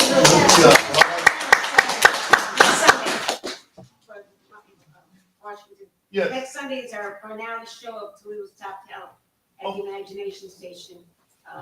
Sunday, the 26th at 3 p.m. Okay. All right. We're going to share that too. All right, on our page. For our CSRN members, he didn't say much. Can we give a round of applause to Trevor on the ones and twos, whatever the hell they call it? She's not here, but she helped in organizing this. Our sister Anika Fields, Jody Summers, who was our treasurer. So if you picked up any of the agenda, there was a Cash App on there. It was the cash tag CSRN Toledo 419. There's no way we could do this without your help. No way we're going to have sound, video, any of this. Some of the artwork that you see, all of this comes from your support. So either CSRN Toledo 419, Joe's gonna kill me. You said it wrong. They'll get the thing. Or PayPal CSRN 419. It's how we do what we do. And please support us. Jody Summers is our treasurer. He will greatly appreciate it. That keeps us free and able to say what we need to say. I said what I said. All right. Holler at your mama. Also, a special thanks. If you know Reverend Dr. Donald Perryman, he's not here, but every time we have a protest, every time we have something that we need to have, he says a prayer for us. And I said, yeah, he says a prayer for us. And I think that sometimes the right prayers from the right people make a difference. So if you see Dr. Perryman, let him know I said that, because I'm going to be asking for $50 next week. All right. And lastly, there was something I didn't mention. Today is a special day, and I'm really trying to land this plane. Today is the 30th year anniversary of the Million Man March.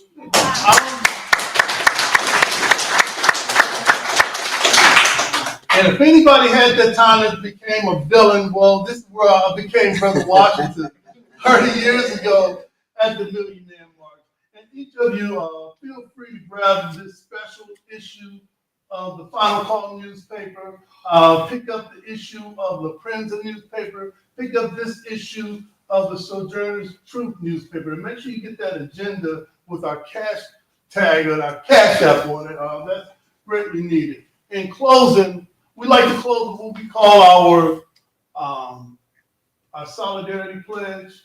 We took it from the Million Man March pledge when Minister Farrakhan, when the Honorable Minister Louis Farrakhan asked us to atone and take responsibility and restore ourselves so that we can come back to our cities, better brothers, fathers, leaders.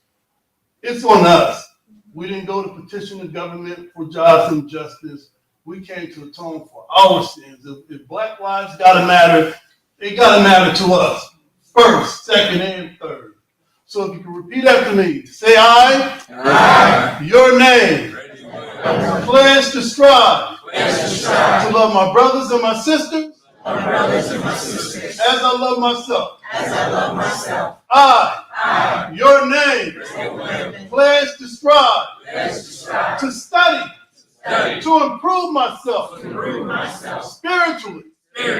Mentally. Morally. Politically. And physically. For the benefit of myself. My family. And my people. I. Your name. Pledge to strive. To be a part of the solution. The process. And not the problem. I. Your name. Pledge to strive. To give all that I can spare. Of my time. My strength. And energy. To achieve. The above said. Give yourselves a round of applause. Trevor, we gotta kill that thief. We gotta get out of here. Thank you, everyone. Thank our candidates.